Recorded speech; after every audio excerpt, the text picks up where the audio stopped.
Dracula. Not really, Pumpkin Patch, it's just me. I'm just pretending to be a Dracula.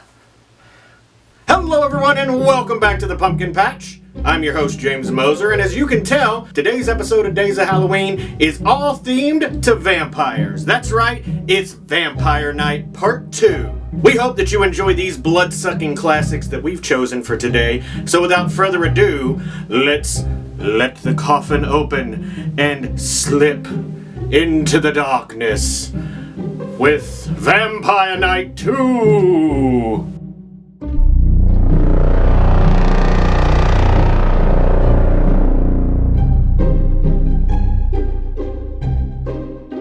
Our Halloween classic film of the day is the 1985 film Fright Night.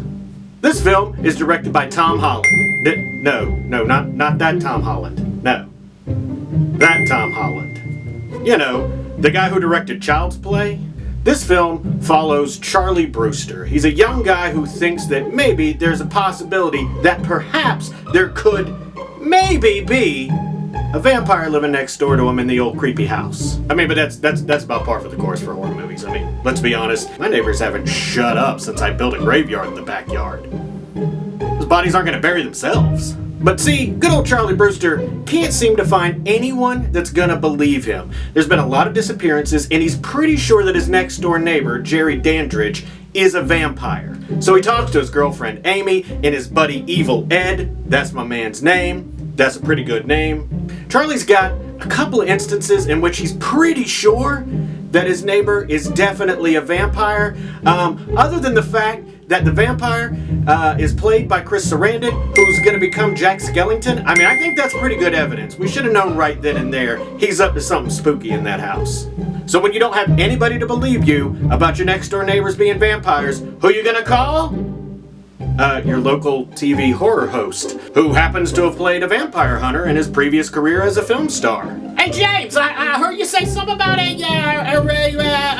horror host. Do you need some help over there? I can come take care of it. No, Uncle Boo, you're fine. Just stay over there. This is my episode. I got this. It's about vampires anyway. It's got nothing to do with horror hosts. So anyway, Charlie goes out and gets Peter Vincent, who's played by Roddy McDowall. He's the local horror host, and he's trying to convince him to come on over and check out Jerry and make sure that he's definitely a vampire.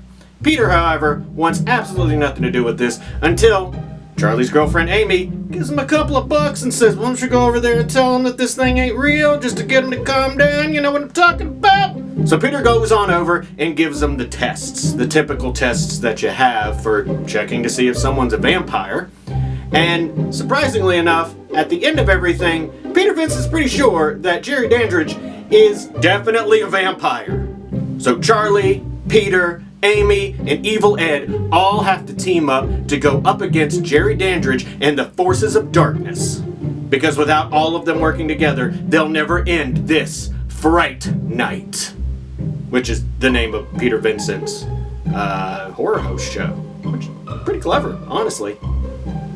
James, my TV show's got a lot better name than that. It's called Low Budget Theater, and it's definitely gonna be better than any Fright Night crap, that bloated project. All right, Uncle Boo, I got it, we got it, okay? You know what? Wait until your day. You're not doing this one. For our overlooked horror film of the day, we've selected Midnight Mass from 2003. All right, Pumpkin Patch, you're about to get a glimpse into my low-budget horror-loving heart. Sorry. I just want to make sure that Uncle Boo's not here. Okay.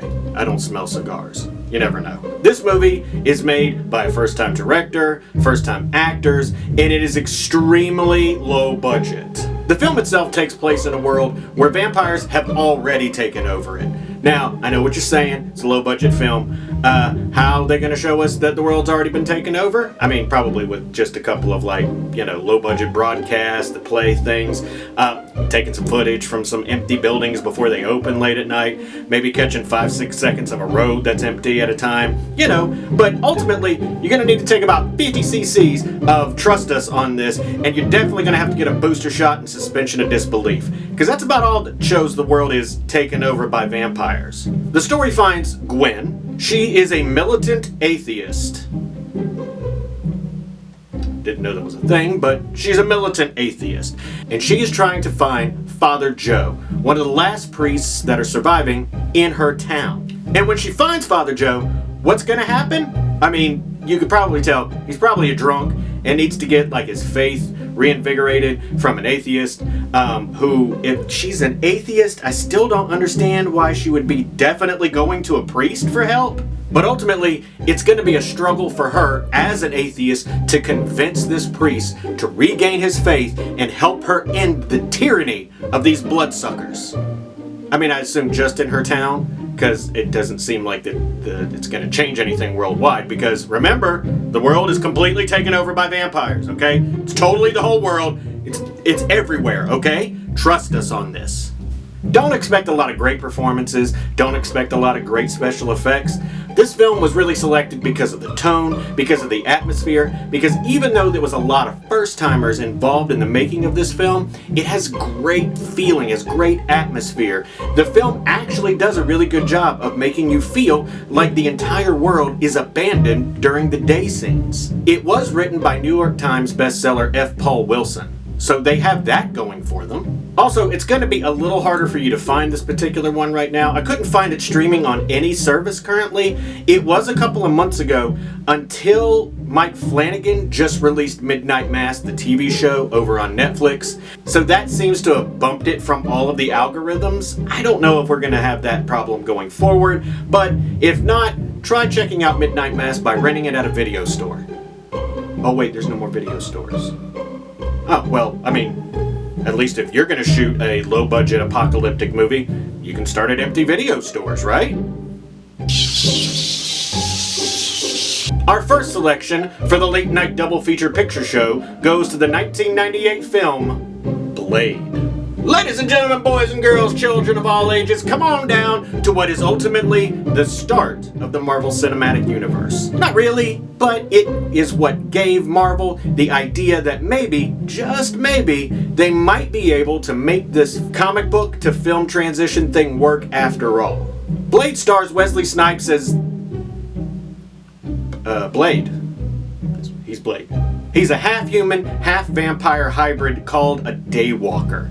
He's teamed up with his buddy Whistler, and they are trying to take down vampires wherever they can find them. Especially now that there's a new vampire who's trying to take over named Deacon Frost. And is Deacon Frost trying to take over by, I don't know, undermining the system of the ancient vampires and trying to install a system where he's the head?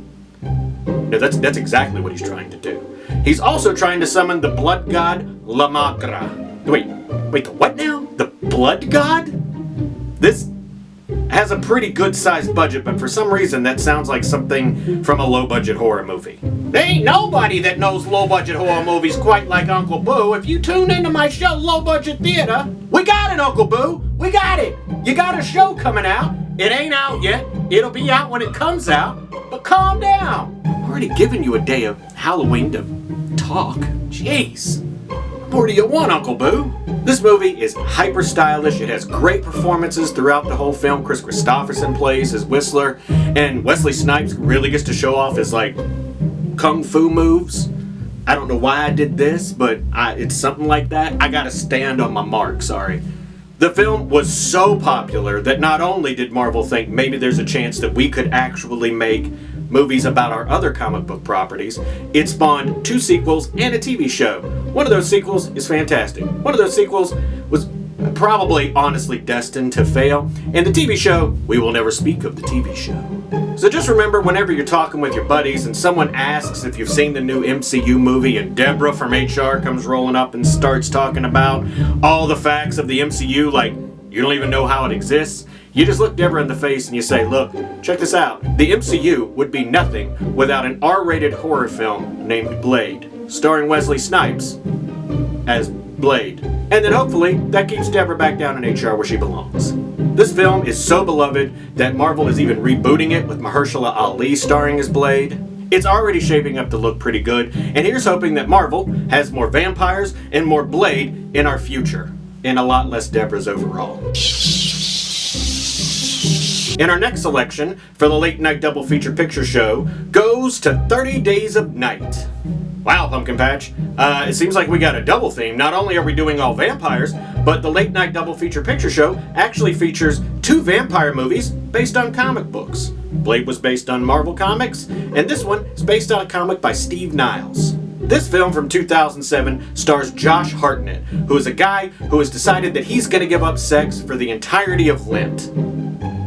Wait a minute. Hold on a second. What is that? Oh! No, sorry, that's 40 Days and 40 Nights with Josh Hartnett. That's a totally different movie. Wait, is this a sequel to that movie? Is this a prequel? No. No, this is the Steve Niles comic book one about an army of vampires that go to Barrow, Alaska. Why would those vampires go to Barrow, Alaska, you might ask? Well, because Barrow, Alaska has an event every year called a polar night. A polar night is when you have a lack of sunlight for more than 24 hours. And here in Barrow, Alaska, for 30 days of night, they're there for 30 days of night. That's what they're there for. Because a place that doesn't have sunlight for a month is like a beacon. It's like the bat signal for things that turn into bats. It's a giant buffet for 30 days for vampires. It's up to Josh Hartnett, who plays the sheriff of the town, to keep the remaining citizenry safe from this giant vampire buffet sign. It's a very interesting concept. In fact, when I saw the film, I thought maybe this is possible. And then you do a little bit more research and you find out that polar nights are things. So for this film, I went ahead and I did a little extra research about Barrow, Alaska specifically to see, does Barrow, Alaska have 30 days of night? And I found out, no, it does not. It does not have 30 days of night. In fact, it has 90 days of night, which is a terrible place to live if you're trying to avoid vampires. But conversely, if you go between May and August, it's always daylight there, so I guess you got that keeping you safe, right? This is one of those vampires are scary kind of movies. There's no pretty fingers here. This stuff is just beast-like Nosferatu-style vampires who are just out to kill, murder, and drink blood. And boy, does this movie get bloody. But check it out and let me know what you think. I think the movie's actually really fun. It's kind of tense. There's no place to hide. You're not waiting for the day if you have to wait for an entire month against an army of vampires.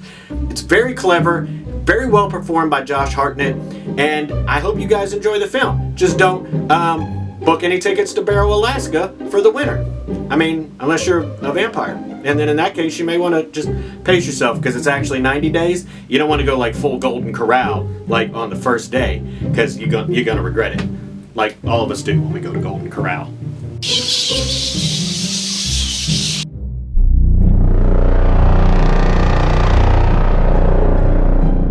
Our selection for the Halloween and other media is Abraham Lincoln, Vampire Hunter, the novel from 2010. For those of you that watched my Horseman pick last season on Days of Halloween, you know that I got a soft spot in my heart for the film based on this book. But let me tell you right now, this book is about 1,000 times better.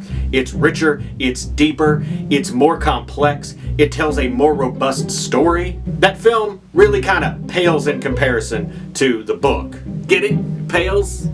Vampires are pale? Never mind. This novel by Seth Grahame-Smith tells the story of the 16th president of these United States as he battles vampires throughout his entire life and dedicates himself to ridding the United States of this vampire threat. The novel does a really good job of taking events throughout American history and showing that maybe there's a possibility that every struggle that we've experienced in the United States up to the Civil War, and including it, are actually secret battles between humans and vampires. In fact, it does it so well that you start to kind of buy into it at times. If you're really sucked into a good novel and you start feeling like it could be real, you're gonna come out of this, having read it, wondering, why did they not mention the battle between humans and vampires when I was in history class? Is it because, like, we just lost the details to history? Is this a government cover-up? I know about Abraham Lincoln hunting vampires.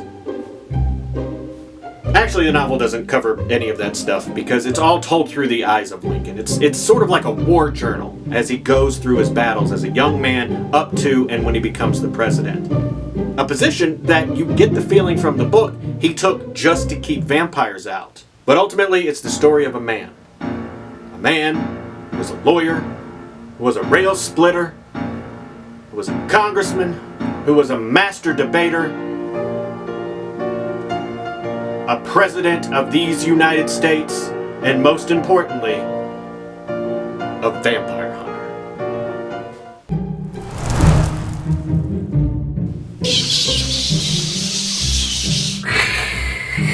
That does it, Pumpkin Patch, for this episode of Days of Halloween. Vampire Night, Part 2. The Fangening. I haven't really named it that far. You understand. We hope that you enjoyed this episode. If you did, please click retreat. It's where you like, share, subscribe, and you ring that notification bell. Also, feel free to stalk us on all the social media sites. We would love to have you join us in the Pumpkin Patch. We love making new friends. We love meeting new people. Regardless, we just appreciate you watching these videos. We love the fact that we're able to share this stuff with you. We hope that you enjoy our goofy fun. And we love being able to share all the love for Halloween with you. So thank you for watching, and thank you for riding with the Fall Horsemen, where Halloween lives and fall is forever. Blah, blah, blah. Hey James, have you seen my my cape? I've been looking for it around here. No, Uncle Boo, I haven't seen your cape. Have you checked the garage?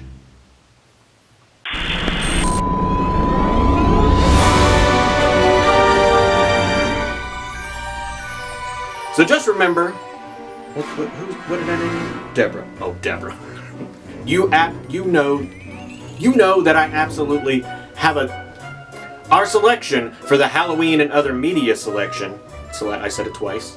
In fact, it has 90 days of light. Polar night is when dark. And our next selection for and she's trying to get to find. The story is... Oh, this is going to get annoying if it goes all the way to the bottom of the notes. Every single time. So when you don't have... And they all have to work... No, why did I do that? Heart. I don't know why I pointed at my head. That was stupid. This is the first time I'm doing Uncle Boo's voice on camera.